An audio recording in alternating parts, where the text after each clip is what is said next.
तो हमारा टॉपिक है इनर्ट पेयर इफेक्ट। तो हम सबसे पहले तो ये जानना है कि इनर्ट पेयर इफेक्ट होता क्या है।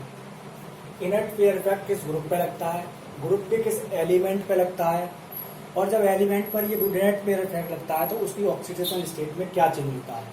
तो जैसे पहला ही है point, it explain variability in और positive oxidation state in P block element. यानी कि inert pair effect P block पर लगता है, यानी पी ब्लॉक की वेरिएबल ऑक्सीडेशन स्टेट को इनर्ट पेयर इफेक्ट एक्सप्लेन करता है। Inert pair effect P block element की वेरिएबल ऑक्सीडेशन स्टेट को एक्सप्लेन करता है। अभी वेरिएबल कौन होती है, तो negligence of N S shell number of participate in bonding now है इनर्ट पेयर इफेक्ट। अब हमें ये जानना इनर्ट पेयर इफेक्ट है क्या। तो यानी कि एन एस सेल के इलेक्ट्रॉन बॉन्डिंग में पार्टिसिपेट नहीं करते, इसे ही हम क्या कहते हैं, इनर्ट पेयर इफेक्ट। अगला पॉइंट है, अब हमें आगे ये बताएंगे एन एस सेल के इलेक्ट्रॉन पार्टिसिपेट बॉन्डिंग में क्यों नहीं करते, वो हम पीछे समझाएंगे। पहले अगला पॉइंट देखते हैं, there are two main positive oxidation state plus N minus two for P block element. यानी कि पी ब्लॉक एलिमेंट की पी ब्लॉक के एलिमेंट दो पॉजिटिव ऑक्सीडेशन स्टेट को शो करती हैं। मान लीजिए एन मतलब number of valence electron, number of valence electron मतलब एन मतलब number of valence electron. Valence electron जो लास्ट सेल में प्रेजेंट इलेक्ट्रॉन है वो, और लास्ट सेल के प्रेजेंट इलेक्ट्रॉन में से अगर एन में से 2 सब्ट्रैक्ट कर दिए जाए तो वो ऑक्सीडेशन स्टेट, यानी कि 2 ऑक्सीडेशन स्टेट वेरिएबल ऑक्सीडेशन, उसमें 2 वेरिएबल ऑक्सीडेशन स्टेट को शेयर करेगा। एक तो एन जितनी सेल में इलेक्ट्रॉन है, और सेल के बैलेंस इलेक्ट्रॉन में से 2 को माइनस कर दिया जाए, यानी 2 को सब्ट्रैक्ट कर दिया जाए तो बचे हुए ऑक्सीडेशन स्टेट को शो करेगा। जैसे बोरॉन फैमिली लेते हैं हम यहाँ पर, बोरॉन फैमिली में 3 बैलेंस इलेक्ट्रॉन होते हैं, कार्बन फैमिली में 4 बैलेंस इलेक्ट्रॉन होते हैं, नाइट्रोजन फैमिली में 5 बैलेंस इलेक्ट्रॉन होते हैं। अब हमने देखा ये तो बैलेंस इलेक्ट्रॉन हुआ। अब बैलेंस इलेक्ट्रॉन में से अगर 2 माइनस कर दिया है, 2 सब्ट्रैक्ट कर दिए तो कितना बचा, 1 प्लस 1, इसमें से माइनस किया प्लस 2 और प्लस 3। तो इनर्ट पेयर इफेक्ट में से 2 सब्ट्रैक्ट करने के बाद जो बैलेंस होती है उसे ऑक्सीडेशन स्टेट कहते हैं। 2 ऑक्सीडेशन स्टेट हुई, ये तो किसकी वजह से हुई oxidation state, inert pair effect की वजह से।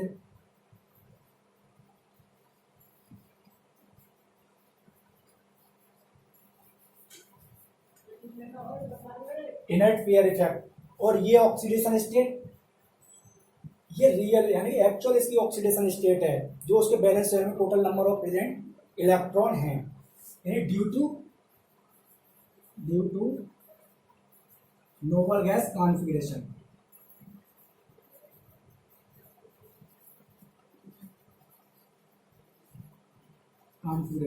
यानी कि इसका मतलब ये है कि वो तो एक्चुअल में है कि एलिमेंट के लास्ट सेल में जो इलेक्ट्रॉन होते हैं वही उसकी ऑक्सीडेशन स्टेट होती है, वो वही नोबल गैस को अचीव करने के लिए बोरॉन 3 इलेक्ट्रॉन की बॉन्ड नहीं करेगा, कार्बन 4 की करेगा, और नाइट्रोजन 5 की। यानी बोरॉन फैमिली के जितने भी हैं वो 3 की, कार्बन फैमिली की 4 की, और नाइट्रोजन फैमिली की 5 की। जब इनर्ट पेयर इफेक्ट हो जाता है तो +1 की बॉन्डिंग की करेगा, +2 भी करेगा कार्बन फैमिली वाले, और +3 करेंगे नाइट्रोजन फैमिली वाले। अगला पॉइंट है हमारा, as we move down the group chance of inert pair effect increase, hence stability of lower oxidation state increase and stability of higher oxidation state decrease. मतलब जैसे ही हम टॉप टू बॉटम आते हैं तो चांस ऑफ मतलब inert pair effect बढ़ता है। Inert pair effect किस पे, यानी कि लोअर ऑक्सीडेशन स्टेट, इसका मतलब इनर्ट पेयर इफेक्ट बढ़ा तो लोअर ऑक्सीडेशन स्टेट के चांस बढ़े, बॉन्डिंग में लोअर ऑक्सीडेशन स्टेट के चांस बढ़े, यानी stability of lower oxidation state बढ़ जाएगी, और जो हायर ऑक्सीडेशन स्टेट है उसकी स्टेबिलिटी डिक्रीज हो जाएगी। अगला पॉइंट है, inert pair effect mainly applicable for last element of group. ये मैंने, क्योंकि इनर्ट पेयर इफेक्ट मेनली कहाँ लगता है, ग्रुप के पी ब्लॉक वाले ग्रुप के लास्ट एलिमेंट पर इनर्ट पेयर इफेक्ट लगता है। अब हम ये समझने की कोशिश करते हैं ये हमारा इम्पोर्टेंट है, क्योंकि यही हमारा इनर्ट फेयर इफेक्ट है, ये वाला पॉइंट। हम ये समझने की कोशिश करते हैं कि NH सेल के इलेक्ट्रॉन बॉन्डिंग में पार्टिसिपेट क्यों नहीं करते हैं। मान लो हम बोरोन फैमिली को ही लेते हैं।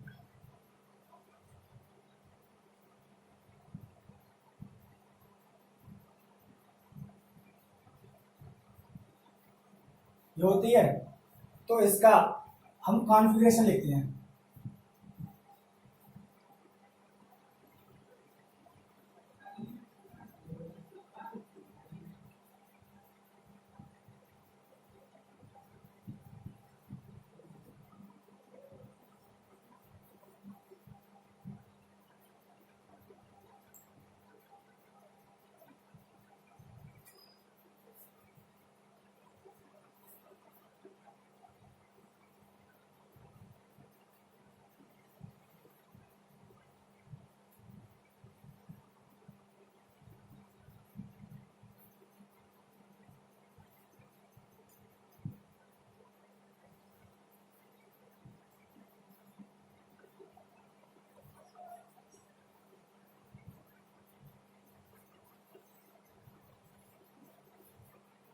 इसका कॉन्फ़िगरेशन ये होता है, S में 2 इलेक्ट्रॉन, P में 1 2 P 1 2 10 1 2 10 1 2 14 10 1। यानी कि लास्ट सेल में यहाँ पर कितने इलेक्ट्रॉन, 2 और 1 3। तो बोरॉन में हमने 2 ऑक्सीडेशन स्टेट बताई थी बोरॉन की, एक तो +3 जो रियल में है, और एक इनर्ट वाली।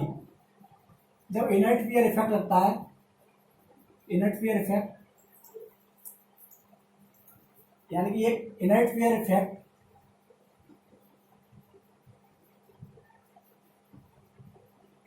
इफेक्ट के बाद ऑक्सीडेशन स्टेट, तो वो होती है 2 में से हमने कितना सब्ट्रैक्ट किया था 2, तो वो कितनी हो जाएगी +1। अब हमें ये जानना है कि आप ये +1 कैसे हुई, कार्बन फैमिली में +2 कैसे हुई इनर्ट पेयर इफेक्ट की, नाइट्रोजन फैमिली में +3 कैसे हुई, तो हम यही जानना है। तो हमने बताया कि उसमें S सेल के इलेक्ट्रॉन पार्टिसिपेट नहीं करते। तो ये कैसे नहीं करते, जैसे मान लीजिए पहला है, वो लास्ट ग्रुप पे क्यों लगता है ये बताएंगे इसमें। ये पहला है, तो पहला S के यहां से इस इलेक्ट्रॉन को और इस इलेक्ट्रॉन को, दोनों को थोड़ी सी एनर्जी में आराम से निकाल सकते हैं, इसमें से भी आराम से ही निकाल सकते हैं।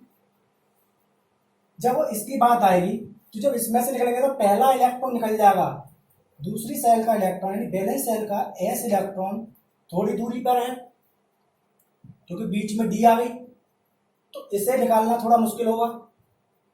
तो इस पर चांस 1 के ज्यादा है, यहाँ 3 के ज्यादा है, +3, यहाँ भी +3, और यहाँ +1 के चांस बढ़ गए, यानी कि 3 निकालना यहाँ से मुश्किल हो गया। जब यहाँ पर आए तो यहाँ पे भी तीनों बैलेंस सेल के तीनों इलेक्ट्रॉन निकालने मुश्किल हुए। लेकिन जब लास्ट इलेक्ट्रॉन पर पहुंचे, लास्ट वाले पर, अब इस पे चलते हैं, तो इसमें से ये P है, इसका 1 इलेक्ट्रॉन, और बैलेंस सेल, यही तो बैलेंस सेल है, यही तो बैलेंस सेल है, इसकी ये बैलेंस सेल। तो यहां से ये वाला बैलेंस सेल का S इलेक्ट्रॉन निकालना बहुत मुश्किल होगा, क्योंकि ये एटम के बहुत अंदर है, ये एटम है। तो यहाँ तो ये P है, P में से तो आप थोड़ी सी एनर्जी देके इलेक्ट्रॉन को निकाल देंगे, लेकिन S वाला इलेक्ट्रॉन अंदर है, उससे पहले D आ गई, F आ गई, तो यहां से ये वाले इलेक्ट्रॉन को निकालना बहुत मुश्किल होता है। तो इसे ही हम कहते हैं इनर्ट पेयर इफेक्ट। यानी इनर्ट पेयर इफेक्ट में यहाँ पर कितनी +1 ऑक्सीडेशन स्टेट को शो किया, यहाँ पर भी ये थोड़ा अंदर है, यहाँ से थोड़ा कम होगा, मगर +1 ऑक्सीडेशन, लेकिन यहाँ से आराम से निकाल सकते हैं, इन दोनों से, यहाँ से भी निकाल सकते हैं। लेकिन सबसे ज्यादा कहाँ पर है, ये सबसे ज्यादा इनर्ट इफेक्ट कहाँ लग रहा है, यहाँ से सबसे ज्यादा मुश्किल S के इलेक्ट्रॉन को निकालना यहाँ से मुश्किल है। सबसे ज्यादा inert pair effect last element पर लगता है। तो क्वेश्चन करता है, क्वेश्चन है हमारा GaIn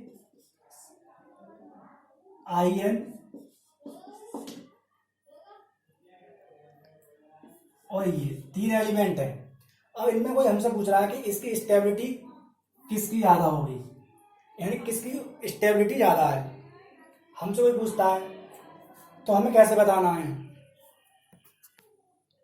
मैं ये सब के बारे में लिख देता हूँ। ये बोरॉन फैमिली है,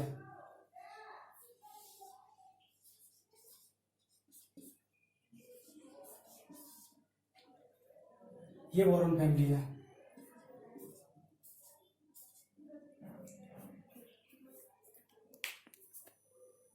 ये कार्बन फैमिली है,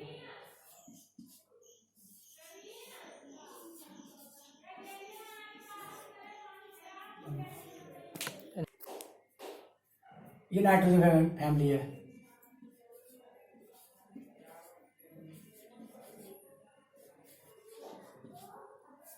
इसका कॉन्फ़िगरेशन लिख देता हूं मैं। तो हमने इसमें देखा कि किसकी स्टेबिलिटी ज्यादा होगी, ये हमें जानना है। बोरॉन, बोरॉन वाली फैमिली कितनी होती है, प्लस थ्री होती है। और इनेट पेयर इफेक्ट में +1। तो हमने देखा यहाँ पर कितने दिखाई गई, ये सब एलिमेंट बोरॉन फैमिली के हैं, ये सब लास्ट के एलिमेंट। तो यहाँ पर हमने देखा कि +1 है, मतलब +1 ऑक्सीडेशन स्टेट, यानी इनेट पेयर इफेक्ट की बात करी जा रही है। तो इनेट पेयर इफेक्ट सबसे ज्यादा किस पर लगता है, लास्ट एलिमेंट पर। अगर जब लास्ट एलिमेंट की बात करी जाए तो इनेट पेयर इफेक्ट के बाद सबसे ज्यादा स्टेबिलिटी किसकी हो जाएगी, इसकी, फिर इसकी, फिर ये। अगर बात करी जाती बिना इनेट, ये होता क्वेश्चन।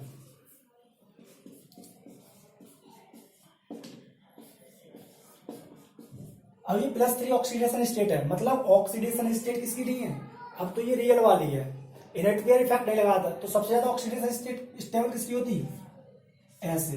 यहाँ +1 आ गया, मतलब इनेट पेयर इफेक्ट आ गया। तो यहाँ पर क्या है, अब ये रियल की है, तो इसमें +3 आराम से लूज करेगा, ये आराम से करेगा। इससे कम एनर्जी पर ये लॉस कर देगा, इससे कम पर ये, ऐसे ये बढ़ती जाएगी। लेकिन जब इनेट पेयर इफेक्ट की बात करी जाती है तो यहां से ये वाले इलेक्ट्रॉन निकालना बहुत मुश्किल। जब ये इलेक्ट्रॉन निकालना बहुत मुश्किल, तो यानी कि स्टेबिलिटी +1 की ज्यादा है, यानी कि +1 को ही जल्दी लूज करेगा, +3 लूज नहीं कर पाएगा। और यहाँ पर +3 की बात करी जाए तो सबसे पहले इसके इलेक्ट्रॉन को लॉस कर देगा, उससे कम एनर्जी पर इसके, उससे ज्यादा एनर्जी इन्हीं जरूरत पड़ेगी। अब हम बात करते हैं, मान लीजिए ये वाला क्वेश्चन है।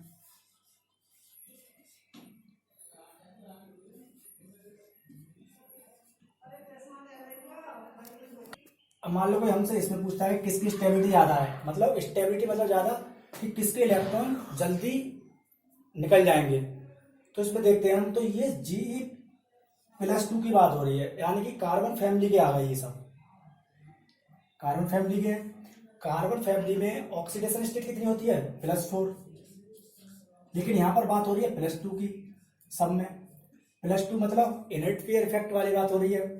तो इनेट पेयर इफेक्ट तो हमने देखा ऐसे, इसमें समझा था कि ऐसे सामने के इलेक्ट्रॉन, यानी लास्ट सेल के ये वाला इलेक्ट्रॉन तो आराम से लूज हो जाता है, इसे निकालने में बहुत मुश्किल होगा। तो अब +2 की बात हो रही है, यानी कि +2 ये वाले इलेक्ट्रॉन, तो ये वाला इलेक्ट्रॉन तो आराम से निकल जाएगा, क्योंकि इनेट पेयर तो ये वाला, तो सबसे ज्यादा स्टेबिलिटी किसकी हो जाएगी, इसकी, उससे कम इसकी, और इससे कम स्टेबिलिटी इसकी। यानी कि +2 लास्ट सेल के P के इलेक्ट्रॉन तो बहुत आसानी से निकल जाएंगे। लेकिन अगर बात करता है Ge+4 Sn+4 Pb+4, अगर इसकी बात करता है तो यानी कि अब ये प्लस, यानी कि ये इलेक्ट्रॉन भी निकालने हैं दो, और इसके अंदर वाले जो इलेक्ट्रॉन है 6s के इलेक्ट्रॉन, ये भी निकालने हैं, यहां से ऐसे ये निकालने हैं 5s इलेक्ट्रॉन।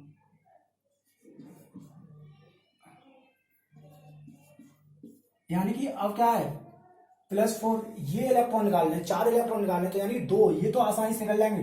लेकिन ये बहुत अंदर है, इसके बीच में देखो ये D सब सेल भी है, F भी है, ये है, तो ये बहुत दूर है, तो इसे निकालना बहुत मुश्किल होगा। तो इसकी स्टेबिलिटी उतनी ही कम होगी, तो इसकी स्टेबिलिटी उतनी ही कम होगी। तो इसका क्या हो जाएगा ऑर्डर, इसका ऑर्डर ये हो जाएगा, यानी इसके 4 इलेक्ट्रॉन ये पास में है, तो इसके 4 इलेक्ट्रॉन तो बहुत आसानी से निकल जाएंगे, इसके भी आसानी से निकल जाएंगे, क्योंकि इसके बीच में कोई सबसेल नहीं है, और इसके बीच में D सबसेल आ गई, इसके बीच में F और D दोनों आ गई। तो इस तरीके से इसके निकालना लास्ट वाले के निकालना बहुत मुश्किल होगा जब +4 की बात की जाए तो। अब हमसे क्वेश्चन करता है कि BiCl3, अब हमसे क्वेश्चन करता है BiCl3 is stable why is unstable. अब हमसे कोई ये क्वेश्चन करता है तो हमें कैसे जानना है, तो ये इसके क्या होगी ऑक्सीडेशन स्टेट +3 और इसकी +5। अब हमने देखा +3 Bi कौन से ग्रुप से है, नाइट्रोजन, नाइट्रोजन से, नाइट्रोजन का लास्ट एलिमेंट है, यानी कि नाइट्रोजन फैमिली